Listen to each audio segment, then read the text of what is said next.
माता की, भारत माता की, भारत माता की। भारतीय जनता पार्टी के नवीन अध्यक्ष माननीय नितिन नबीन जी, हमारे पूर्व अध्यक्ष जेपी नड्डा जी, भाजपा परिवार के अन्य सभी वरिष्ठजन, देश भर से आए कार्यकर्ता साथी, देवी और सज्जनों, सर्वप्रथम माननीय नितिन नबीन जी को दुनिया के सबसे बड़े राजनीतिक दल का अध्यक्ष चुने जाने पर बहुत बहुत बधाई देता हूं, बहुत बहुत शुभकामनाएं देता हूं। बीते कई महीनों से संगठन पर्व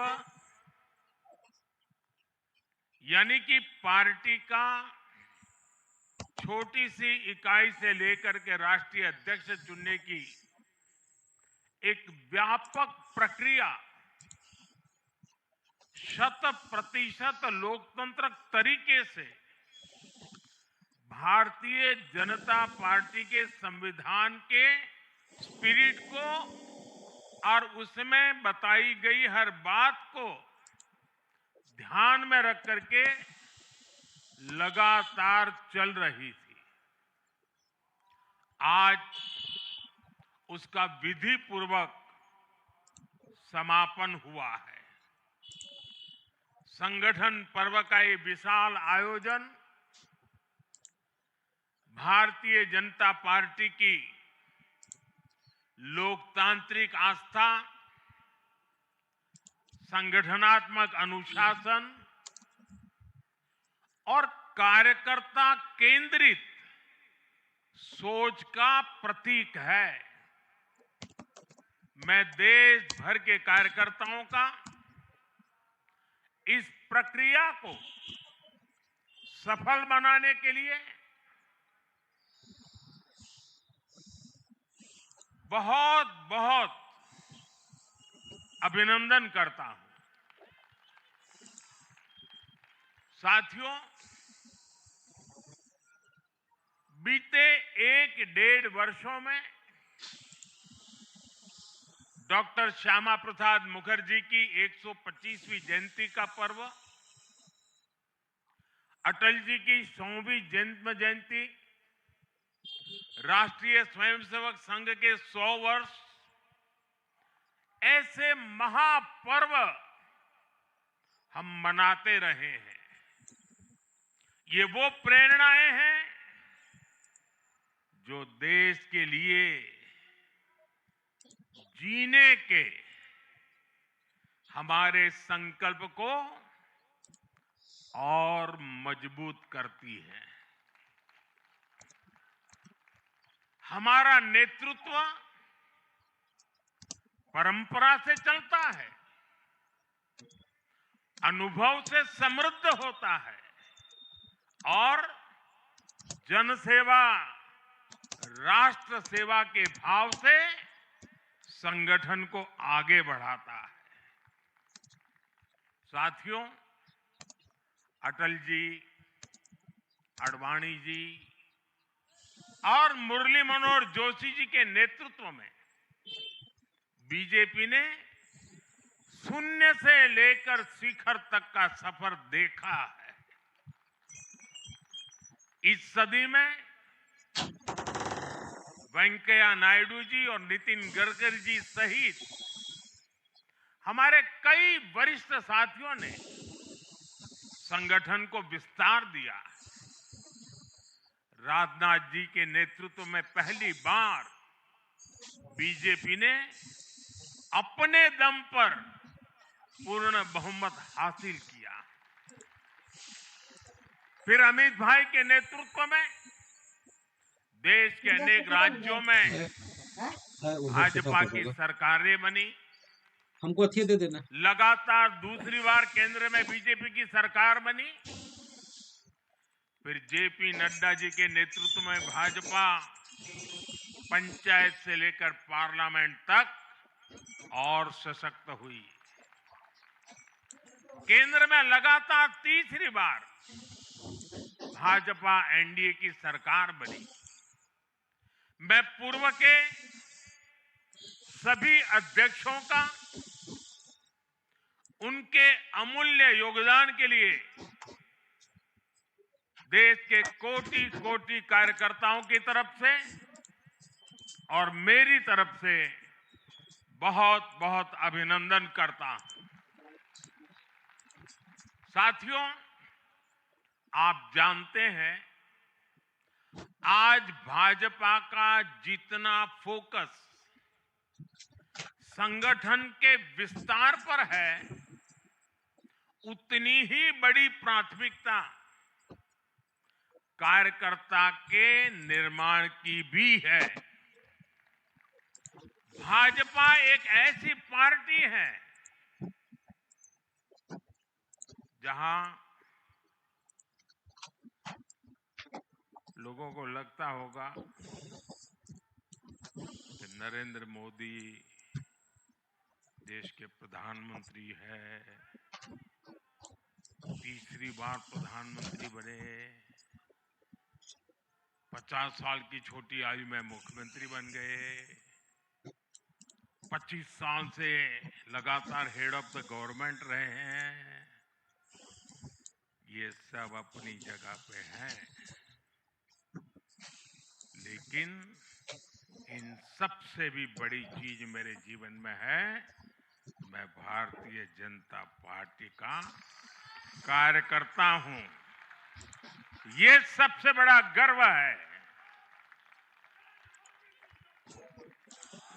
और जब बात पार्टी के विषय को आती है, तब माननीय नितिन नवीन जी, मैं एक कार्यकर्ता हूं, वे मेरे बॉस हैं।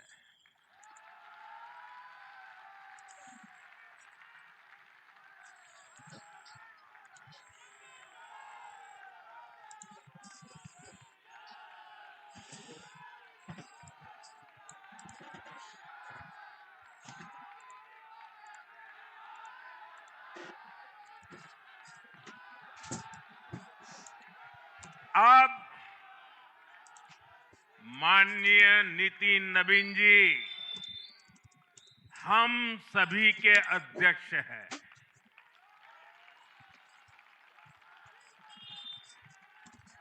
और उनका दायित्व सिर्फ भाजपा को भी संभालना इतना नहीं है, एनडीए के सब साथियों के बीच भी उन्होंने तालमेल का बहुत बड़ा दायित्व भी देखना होता है। साथियों, माननीय नितिन जी के संपर्क में जो भी आया है, वो उनकी सरलता और सहजता की चर्चा जरूर करता है। बीजेपी युवा मोर्चा का दायित्व हो, अलग अलग राज्यों में प्रभारी के रूप में जिम्मेदारी हो, या फिर बिहार सरकार में काम करने का अनुभव हो, नितिन जी ने हमेशा जब जब जो जहां जो जिम्मेवारी मिली, अपने आप को उन्होंने साबित किया है। जिम्मेवारी देने वालों को भी उनके कार्य ने गर्व से भर दिया है। साथियों, ये 21वीं सदी है और देखते ही देखते 21वीं सदी के पहले 25 वर्ष तो पूरे भी हो चुके हैं।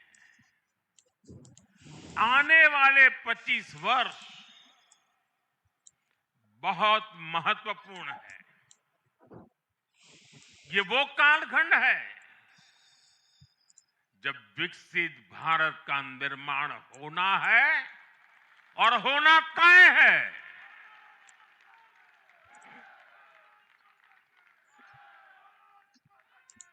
इस महत्वपूर्ण कालखंड की शुरुआत में हमारे माननीय नितिन नवीन जी बीजेपी की विरासत को आगे बढ़ाएंगे। मैं आजकल के युवाओं की भाषा में कहूं तो नितिन जी खुद भी एक प्रकार से मिलेनियल है। वो उस जनरेशन से हैं जिसने भारत में बड़े आर्थिक, सामाजिक और टेक्नोलॉजिकल परिवर्तन होते देखे हैं। वो उस जनरेशन से हैं जिसने बचपन में रेडियो से सूचनाएं पाई और आज एआई के भी एक्टिव यूजर है। नितिन जी के पास युवा ऊर्जा भी है और संगठन में कार्य का लंबा अनुभव भी है।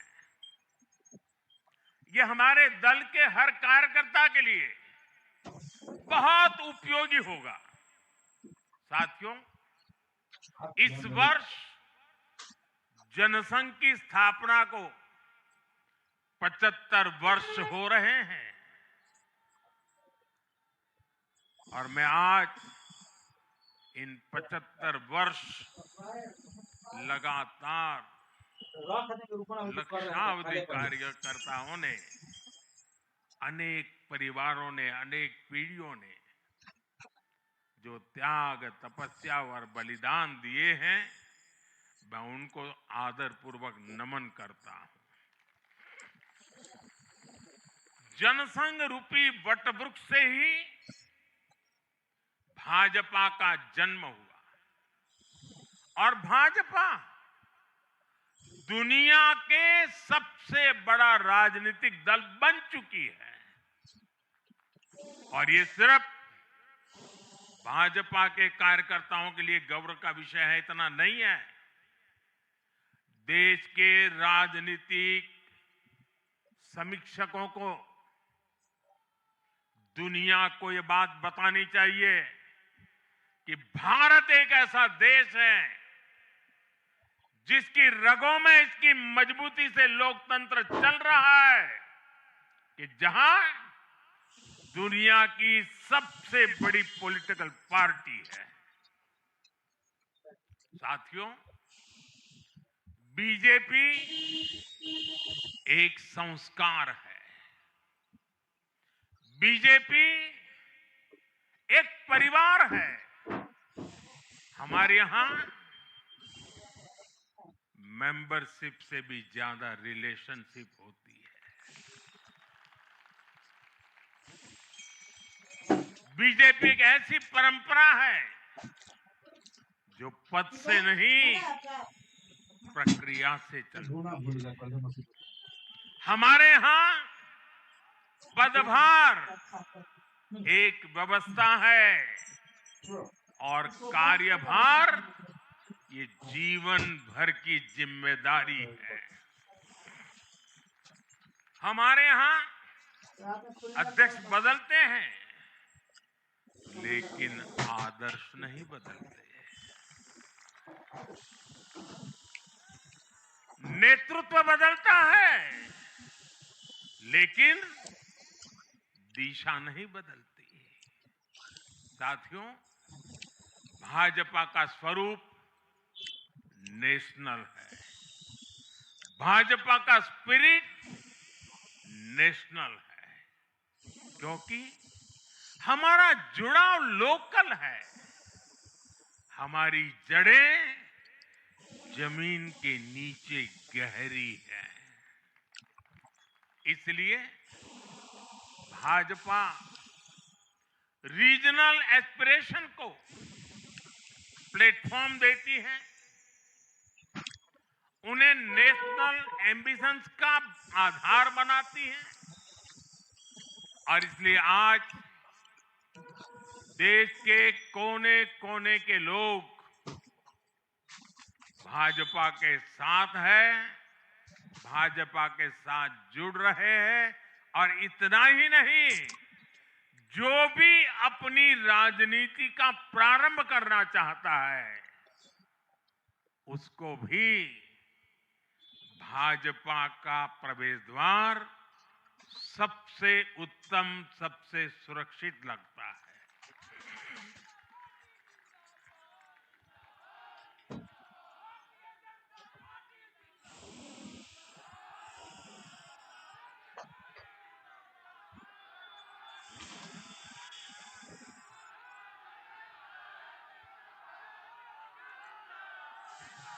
साथियों, जनता जनार्दन की सेवा ये हमारे लिए हमेशा सर्वोपरि रही है।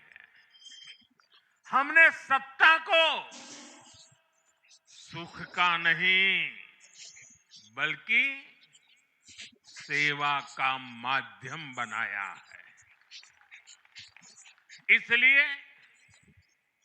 भाजपा पर जनता का विश्वास निरंतर मजबूत होता गया है।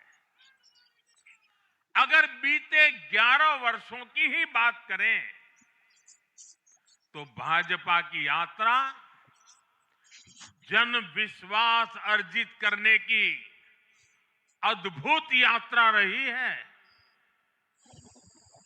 बीते 11 वर्षों में बीजेपी ने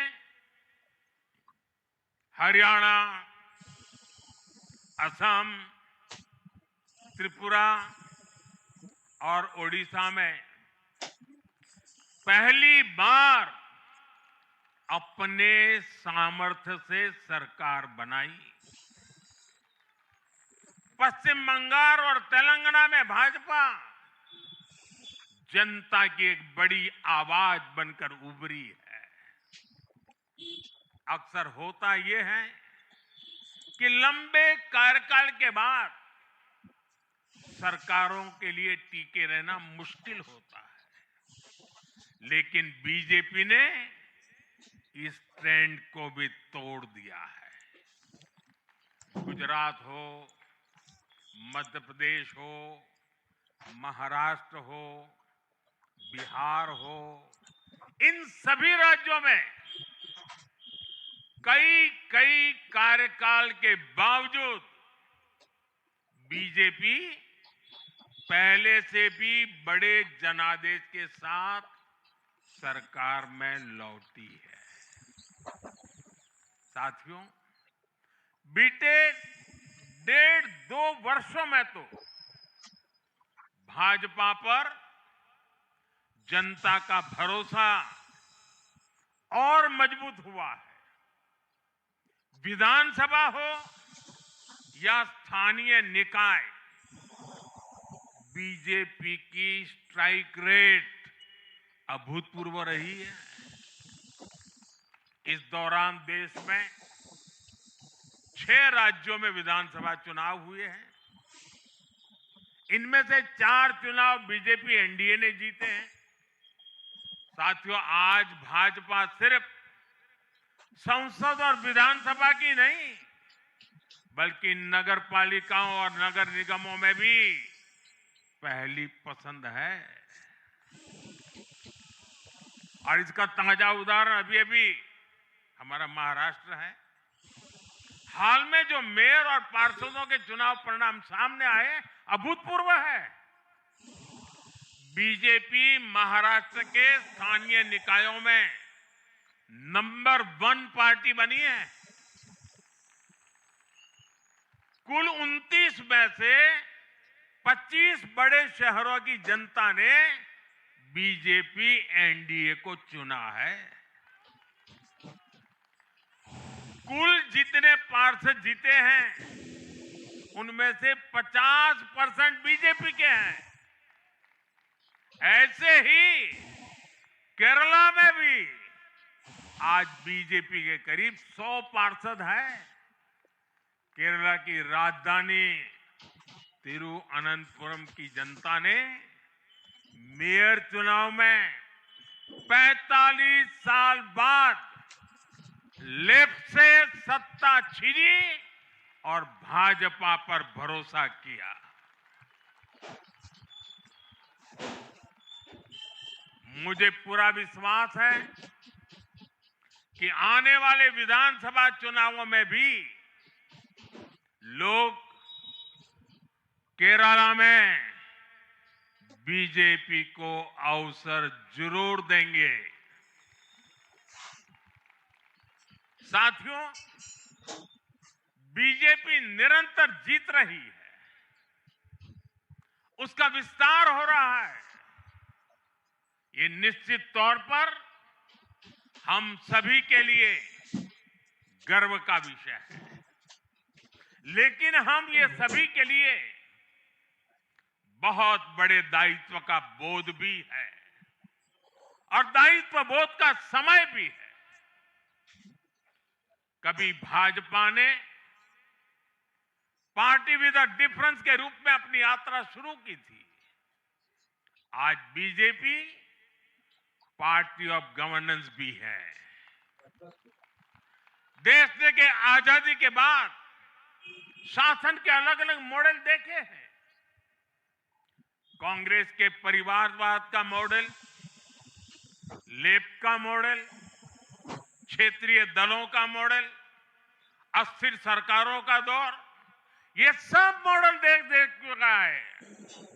लेकिन आज देश स्थिरता, सुशासन और संवेदनशीलता वाला भाजपा का विकास मॉडल देख रहा है।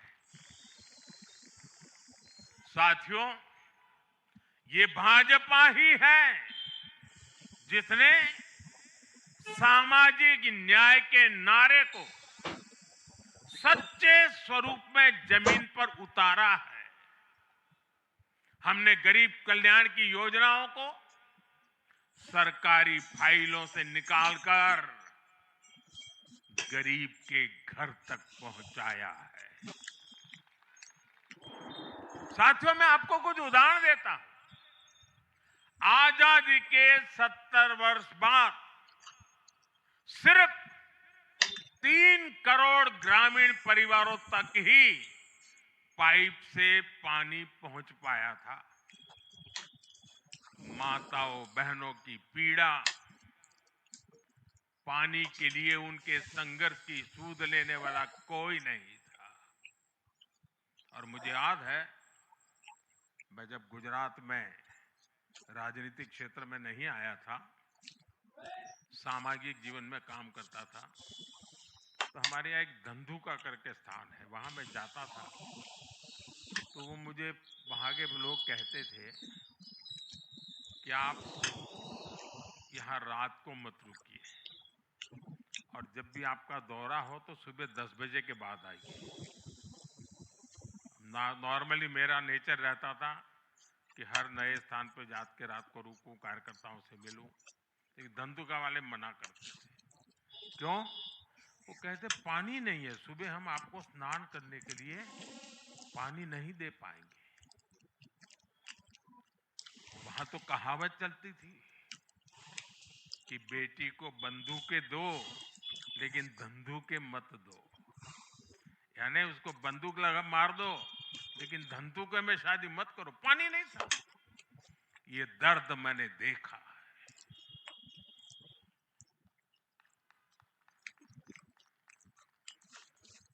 मैं धरती की सच्चाई से जुड़ा था।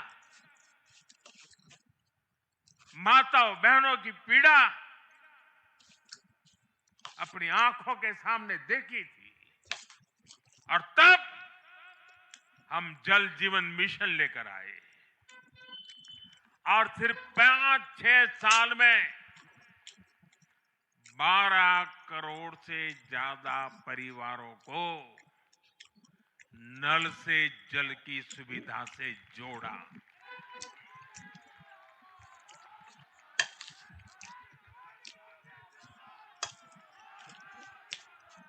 साथियों, ये हमारी सरकार है जिसने धुएं से बीमार होती बहनों की पीड़ा समझी, वरना पहले तो एलपीजी गैस को भी अमीरों का ही सौभाग्य मान लिया गया था।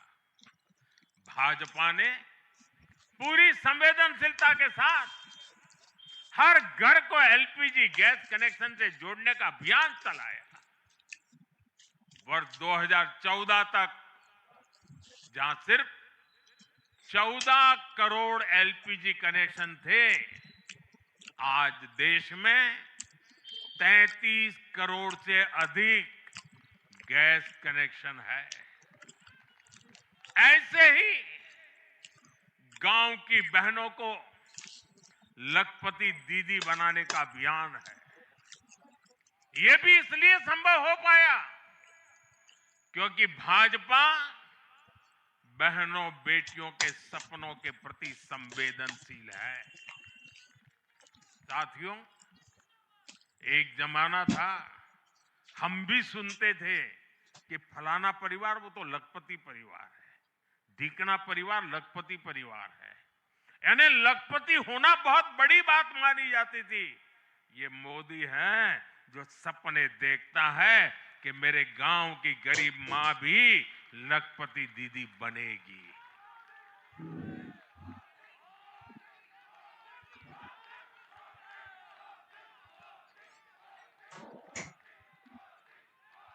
साथियों,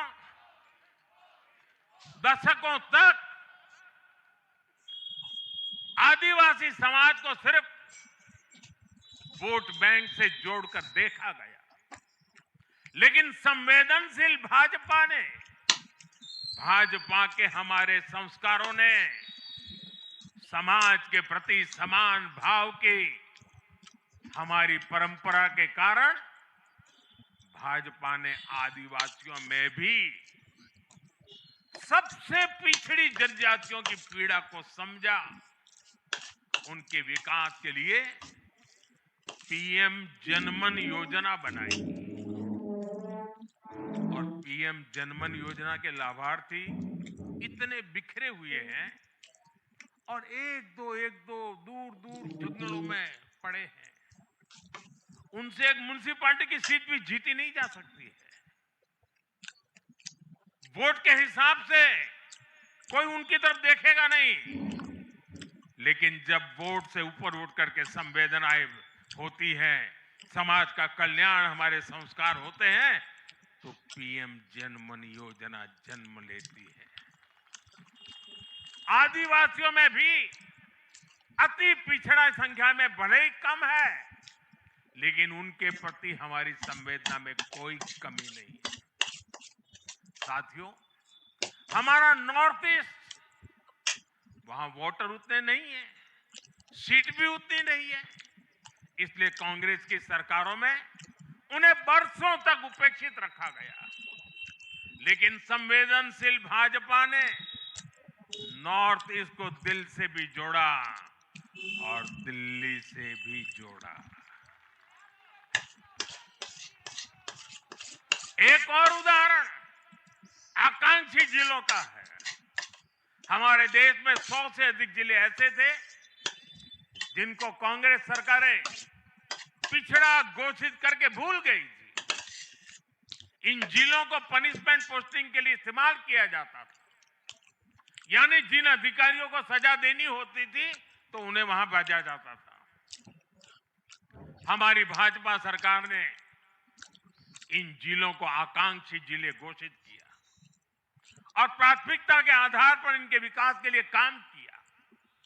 आज ये आकांक्षी जिले विकास के कई पैरामीटर्स पर अन्य जिलों से बेहतर प्रदर्शन कर रहे हैं। राज्य की एवरेज की बराबरी आकर के खड़े हो गए। साथियों, भाजपा का मंत्र है पिछड़ों को प्राथमिकता, पिछड़ों को प्राथमिकता। जिनकी किसी ने सूद नहीं ली, हमने उनकी साधना की तो है, जिनको किसी ने पूछा नहीं, मोदी ने उन्हें पूजा है। हमारी कार्य संस्कृति सर्वसमावेशी है, सर्वांगीण है, सर्वस्पर्शी है, सर्वहितकारी है, सर्व कल्याणकारी है। और ये कार्य संस्कृति गरीब को समान अवसर देने वाली है, गरीब को सशक्त करने वाली है। इसी वजह से सिर्फ एक दशक में 25 करोड़ लोगों ने गरीबी को पराजित किया है। और ये 25 करोड़ लोग कौन हैं? इनमें सबसे अधिक दलित, पिछड़े और आदिवासी परिवार है। साथियों, बीते वर्षों में जन विश्वास की जो पूंजी हमने अर्जित की है, उस भरोसे को कायम रखना बहुत बड़ी जरूरत है। देश की जनता 2047 तक विकसित भारत बनाने के लिए संकल्पित है। इसलिए बीते 11 वर्षों में रिफॉर्म्स की जो यात्रा हमने शुरू की है, वो अब रिफॉर्म एक्सप्रेस बन चुकी है। हमें राज्यों के स्तर पर, शहर की इकाइयों के स्तर पर, जहां भी भाजपा एनडीए सरकारें हैं, वहां रिफॉर्म्स की गति तेज करनी है। भाजपा सिटी गवर्नेंस का भी एक नया मॉडल देश के सामने प्रस्तुत कर रही है। इस लक्ष्य के साथ हम आगे बढ़ना चाहते हैं। साथियों, जब हम सत्ता में नहीं भी थे, तब भी हम अपने मूल आदर्शों से कभी नहीं भटके। हम राष्ट्र प्रथम के भाव से, नेशन फर्स्ट के भाव से डटे रहे, जूझते रहे, संकटों को झेलते रहे, जज्बात बढ़ाते रहे और जीतते भी रहे। हम वो लोग हैं, हमारा वो चरित्र है, हमारे वो संस्कार है। खुद से बड़ा दल और दल से बड़ा देश, ये भाजपा के हर कार्यकर्ता का संस्कार है, भाजपा के हर कार्यकर्ता का जीवन मंत्र है। इसी भाव के साथ बीते 11 वर्षों में हमने अनेक चुनौतियों पर विजय पाई है। जम्मू कश्मीर से आर्टिकल 370 की दीवार गिराना हो, 3 तलाक के खिलाफ कानून बनाना हो, इनको कभी असंभव माना जाता था। आज ये हकीकत बन चुके हैं।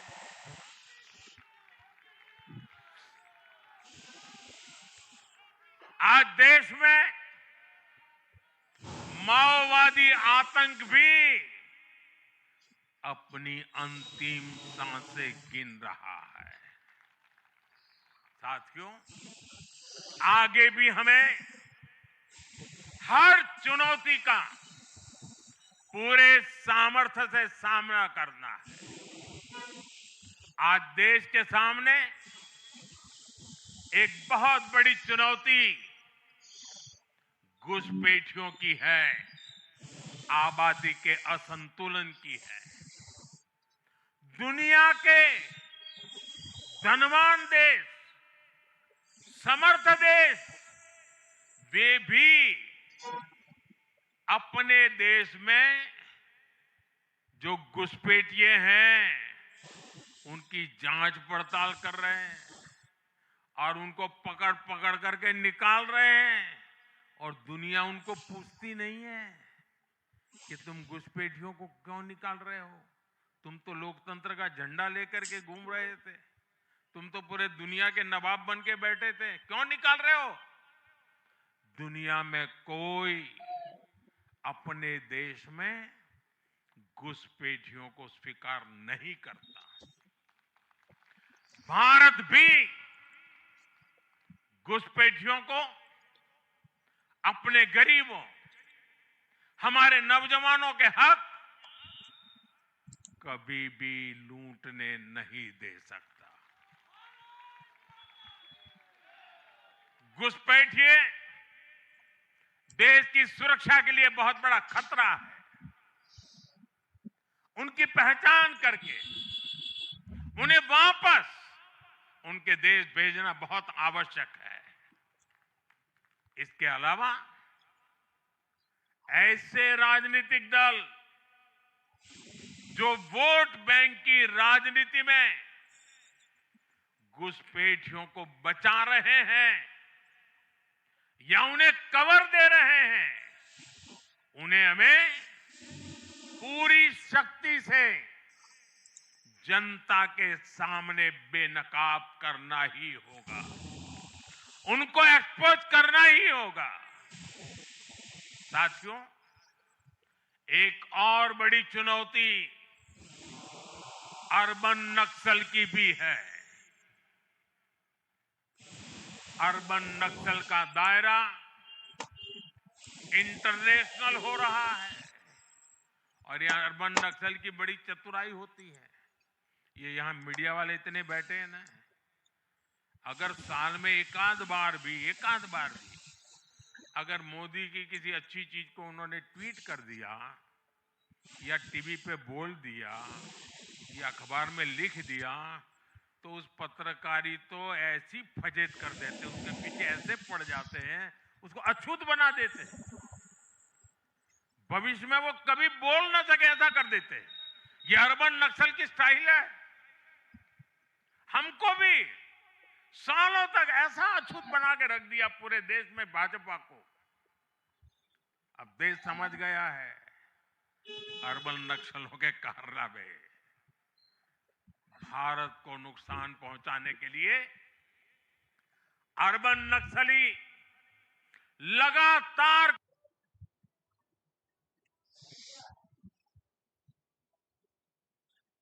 इस वक्त हम प्रधानमंत्री का संबोधन यहाँ पर नितिन नवीन को उन्होंने बहुत बहुत